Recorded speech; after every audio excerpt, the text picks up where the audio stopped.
अस्सलामुअलैकुम। मेरा नाम मोहम्मद मज़हर आज़म है और मैं डाव मेडिकल कॉलेज में सेकेंड ईयर एमबीबीएस का स्टूडेंट हूँ। और आज जो हमने टॉपिक कवर करना है that will be protective proteins और इन्फ्लेमेटरी रिस्पॉन्स। यार प्रोटेक्टिव प्रोटीन्स क्या होते हैं? यार हमारी बॉडी का फ्लूइड है, हमारा प्लाज्मा है, हमारा ब्लड है जो सर्कुलेट कर रहा है हमारी बॉडी में।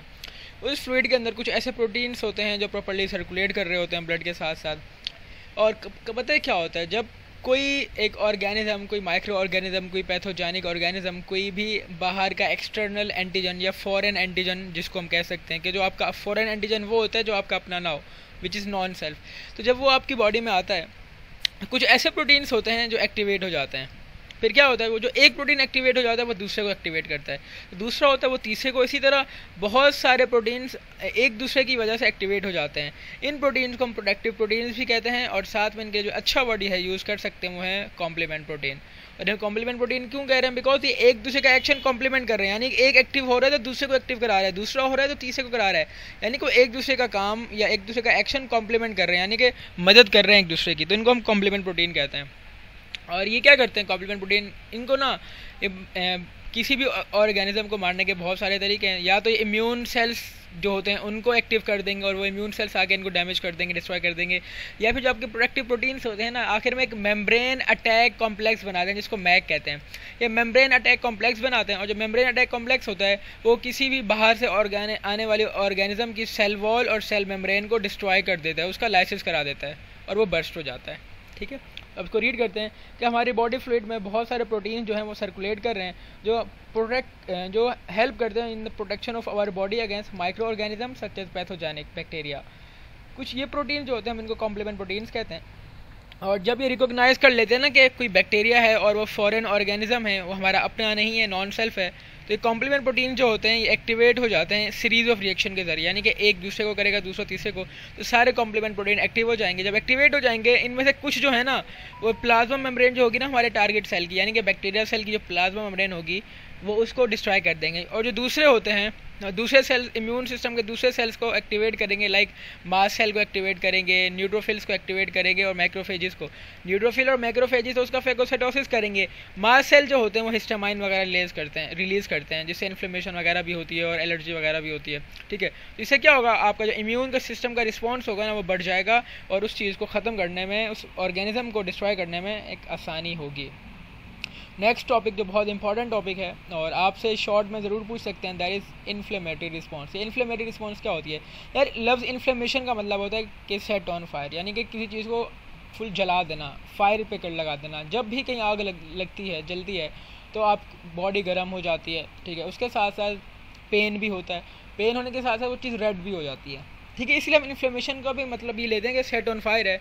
ठीक है, और ये इन्फ्लेमेशन भी नॉन स्पेसिफिक इम्यून रिस्पॉन्स है। ऐसा नहीं है कि बैक्टीरिया आएगी तो ये वाली इन्फ्लेमेशन होगी, कोई और चीज़ आएगी तो दूसरी इन्फ्लेमेशन होगी, नहीं, सब में इन्फ्लेमेशन एक ही तरह की होगी। और it is one of the non specific immune response. ठीक है, with usually a consequence of infection, जो नॉर्मली इन्फेक्शन की वजह से होती है, लेकिन सिर्फ इन्फेक्शन जरूरी नहीं है। अगर आपको कहीं चोट लग जाए, कोई स्क्रैच आ जाए, कोई चीज़ काट ले कीड़ा वगैरह आपको, तब भी आपकी उस जगह पर इन्फ्लेमेशन हो जाती है। ठीक है, और इसके टिश्यू डैमेज की वजह से इरिटेंट होते हैं कोई, यानी कि आपको एलर्जी है किसी चीज़ से, उसकी वजह से भी आपको जो छाले वगैरह हो जाते हैं, साथ में इन्फ्लेमेशन भी हो जाएगी। या autoimmune disorder. Autoimmune disorders क्या होते हैं? Autoimmune disorder are those disorders immune system के जो आपकी बॉडी आपके अपने नॉर्मल सेल्स के खिलाफ करती है, यानी कि आपका कोई सेल नॉर्मली काम कर रहा है। ठीक है, फॉर एग्जांपल आपका नी है और नी जॉइंट पे जो एक नी जॉइंट में एक मेम्ब्रेन होती है जिसको हम साइनोवियल मेम्ब्रेन कहते हैं। तो जो नी जॉइंट की आपकी जो साइनोवियल मेम्ब्रेन है वो नॉर्मली ठीक काम कर रही है, इसके जो कार्टिलेज के सेल्स हैं, प्रोटीन्स हैं, वो ठीक है वो सही काम कर रहे हैं,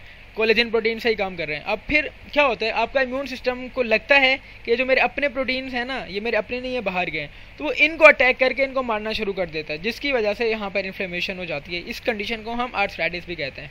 ठीक है, सो ये ऑटोइम्यून डिसऑर्डर की टाइप है कि a type of disorder in which our own immune system become overactive होकर अपने ही सेल को डिस्ट्रॉय करेगा। ठीक है, और कह रहे हैं जो आपकी इन्फ्लेमेटरी रिस्पॉन्स होती है दो तरह की होती है, या तो एक्यूट होती है या क्रॉनिक। एक्यूट वो होती है जो शॉर्ट टर्म के लिए होती है और इसमें आपका इन्फ्लेमेशन हो जाती है। शॉर्ट टर्म इन्फ्लेमेशन को हम एक्यूट इन्फ्लेमेशन कहते हैं, जो वक्ती तौर पे होती है, थोड़ी देर के लिए होती है, और इसमें आपका एरिया रेड हो जाता है। रेडनेस की याद रखना है कि एक्यूट इन्फ्लेमेशन में क्या रेडनेस होती है, हॉटनेस, वो एरिया गर्म हो जाता है, पेन होता है, आपको स्वेलिंग हो जाती है और उस जगह का फंक्शन भी चला जाता है। फॉर एग्जाम्पल अगर आपका नी बहुत ज़्यादा स्वेल कर जाए तो आपको चलने में मुश्किल होती है, ठीक है, यानी कि जो वो फिर उस सेल का उस एरिया पे जो फंक्शन था ना वो चला जाता है, वो लॉस हो जाता है।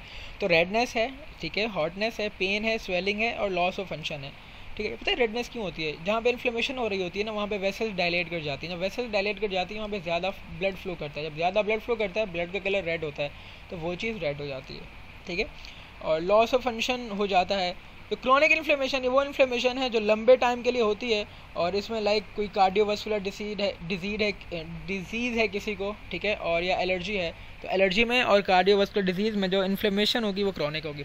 अच्छा, एक जो आपकी फेडरल के अंदर इन्फ्लेमेशन की टाइप बताई गई है वो है लोकल इन्फ्लेमेशन, जिसमें आपकी कुछ खास एरिया होता है, स्पेसिफिक एरिया, वहाँ तक इन्फ्लेमेशन मौजूद होती है। और एक होती है सिस्टमिक इन्फ्लेमेशन, जिसमें आपकी पूरी बॉडी में इन्फ्लेमेटरी रिस्पॉन्स हो रही होती है, ठीक है। तो ये बात है, कह रहे हैं कि जब आपको कोई टिश्यू को डैमेज हो जाता है, आपके टिश्यू को डैमेज होता है एक्सीडेंट के ज़रिए, या कोई पिन होती है वो आपकी स्किन को प्रिक कर देती है, या कोई हार्मफुल बैक्टीरिया आपके टिश्यू में आ जाता है, तो उसके नतीजे में क्या होता है कि जो डैमेज टिश्यू होता है ना अपने अंदर से कुछ खास प्रोटीन्स निकालता है, जैसा कि हिस्टामाइन और प्रोस्टाग्लैंडिन वगैरह।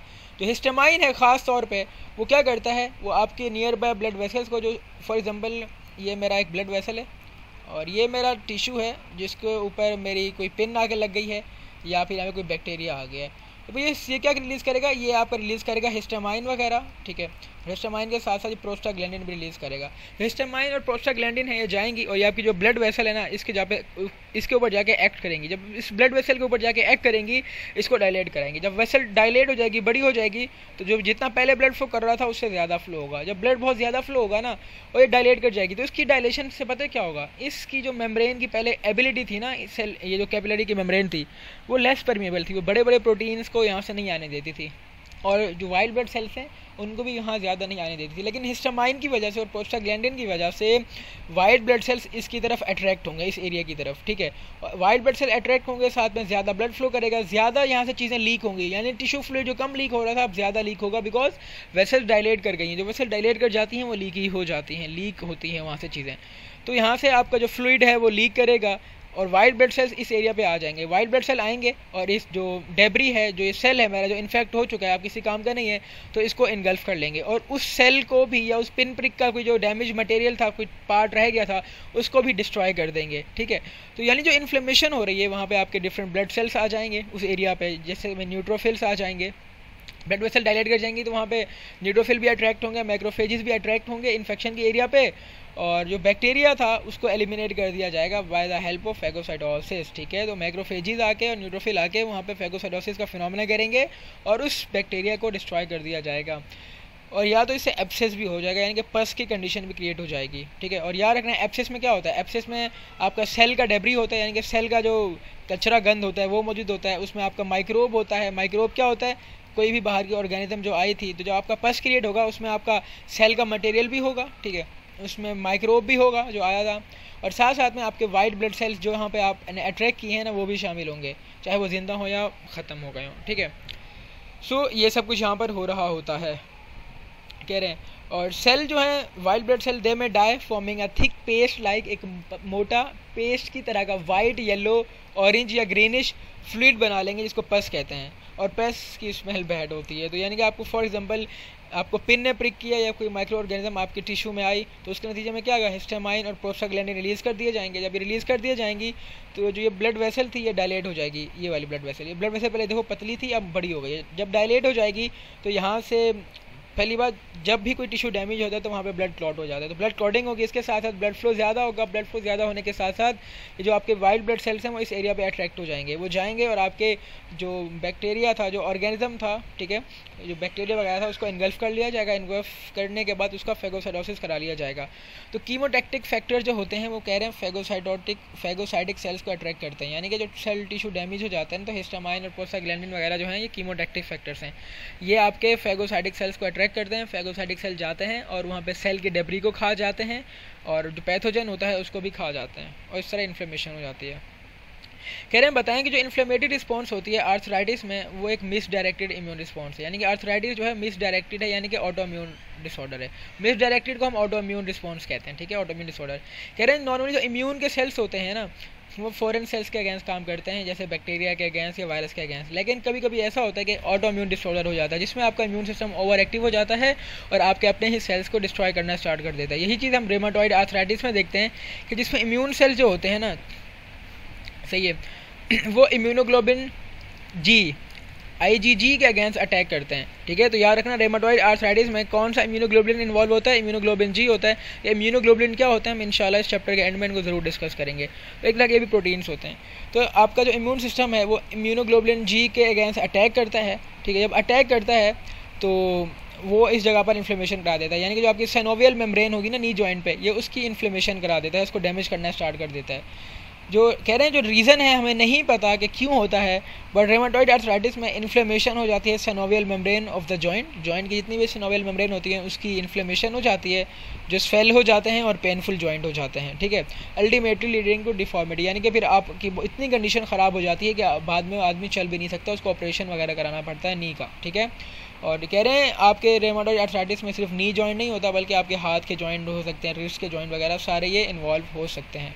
इसी चीज़ को अगर मैं फेडरल से देखूं, ठीक है, तो इन्फ्लेमेशन में यही सब कुछ था। और इन्फ्लेमेशन के नतीजे में बिकॉज आपके यहाँ पे मैक्रोफेजेस भी चले जाते हैं ना, तो इन्फ्लेमेटरी रिस्पॉन्स होती है। और होती क्यों है, ताकि आपका जो इन्फेक्शन है वो इसी एरिया तक रहे। तो इन्फ्लेमेटरी रिस्पॉन्स इन्फेक्शन को फैलने से रोकती है ताकि सराउंडिंग टिश्यू में ना जाए, ये इसका इंपॉर्टेंट पॉइंट है। इसके साथ साथ जो आपकी इन्फ्लेमेशन है उसके नतीजे में आपको फीवर भी हो जाता है, याद रखना। और आपकी बॉडी में जो वाइट ब्लड सेल्स जो सर्कुलेट कर रहे होते हैं वो भी बढ़ जाते हैं। तो इन्फ्लेमेशन के नतीजे में वाइट ब्लड सेल्स बढ़ जाते हैं, फीवर हो जाता है, ठीक है। पस की बात तो कर ली कि पस में क्या होता है, माइक्रोब होते हैं, टिश्यू का डेब्री होता है, लिविंग और डेड वाइट ब्लड सेल्स भी ज़रूर होते हैं। और इसका काम क्या है, वो आपकी इन्फ्लेमेशन को या आपकी जो डिस्ट्रक्शन है, जो डैमेज है, उसको फैलने से रोकती है आपकी। और हिस्टामाइन रिलीज़ होती है, और हिस्टामाइन से क्या होता है कि डिफरेंट ब्लड वेसल लीकी हो जाती हैं और उनके अंदर इंटरस्टिशियल फ्लूइड होना ज़्यादा हो जाता है। जब इंटरस्टिशियल फ्लूइड लीकी वेसल्स की वजह से अंदर ज़्यादा हो जाएगा तो वहाँ पे इन्फ्लेमेशन हो जाती है, ठीक है। और इससे ये इन्फ्लेमेशन हो जाती है। इन्फ्लेमेशन को हम एडीमा कहते हैं। जब आपका इंटरस्टिशियल टिश्यू फ्लूइड या लिम्फ का जो फ्लूइड है वो ज़्यादा हो जाए तो इस कंडीशन को एडीमा कहते हैं, ठीक है। और इन्फ्लेमेशन हो जाती है, ये सब की हमने बात कर ली। लोकल होती है और वो ये भी हो गया हमारा, ठीक है। और हमने चलें ये काम करते हैं, जो कह रहे हैं सेल्स ऑफ इम्यून सिस्टम जो होते हैं ना, they secrete a remarkable number of regulatory proteins known as cytokine. जो हमारे इम्यून सिस्टम के सेल्स होते हैं वहाँ से कुछ प्रोटीन्स रिलीज होते हैं जिनको हम साइटोकाइंस कहते हैं। When infected by virus cell respond करता है by secreting cytokines called interferon. तो वायरस के नतीजे में सेल क्या रिलीज़ करता है, ख़ास किस्म के साइटोकाइन रिलीज़ करता है जिसको आप इंटरफेरोन कहते हो, ठीक है। इंटरफेरोन जो होते हैं वो एक तरह के लिपोप्रोटीन्स हैं, ठीक है। इंटरफेरोन एक तरह के लिपोप्रोटीन्स यानी कि लिपिड और प्रोटीन से मिलके बने, वो जाते हैं और वो आपके जो वायरसेस होते हैं ना उनकी ग्रोथ को रोक देते हैं। कैसे रोकते हैं, by blocking the translation of virus protein. देखो वायरस को रिप्रोड्यूस करने के लिए, ग्रो करने के लिए अपने वायरल प्रोटीन की ज़रूरत होती है।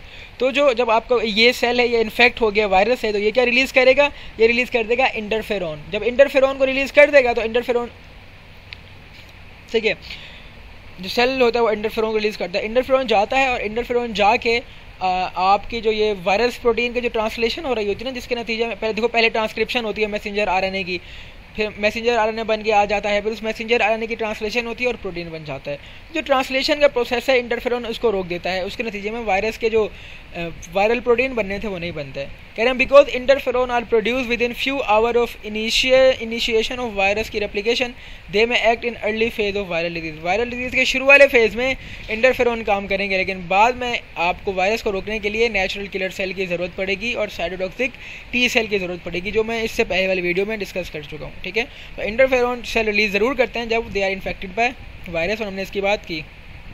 और हमने कॉम्प्लीमेंट प्रोटीन्स की भी बात की कि इस कॉम्प्लीमेंट प्रोटीन के नतीजे में या तो इन्फ्लेमेटरी रिस्पॉन्स हो जाता है, जिसमें कॉम्प्लीमेंट प्रोटीन जो होते हैं फेगोसाइड को भी अट्रैक्ट करते हैं। और होता क्या है, जब कॉम्प्लीमेंट प्रोटीन एक्टिवेट हो जाते हैं ना तो पूरा एक सीरीज़ ऑफ रिएक्शन होता है, जिसमें कॉम्प्लीमेंट प्रोटीन जो होते हैं वो परफोरिन 1 रिलीज़ करते हैं। जो परफोरिन 1 है वो एक तरह का मेम्ब्रेन अटैक कॉम्प्लेक्स है। मैंने कहा था ना, कॉम्प्लीमेंट प्रोटीन के नतीजे में मेम्ब्रेन अटैक कॉम्प्लेक्स बनता है। जो MSC होता है उसमें कौन से प्रोटीन्स होते हैं? परफोरिन। वो परफोरिन क्या करेंगे?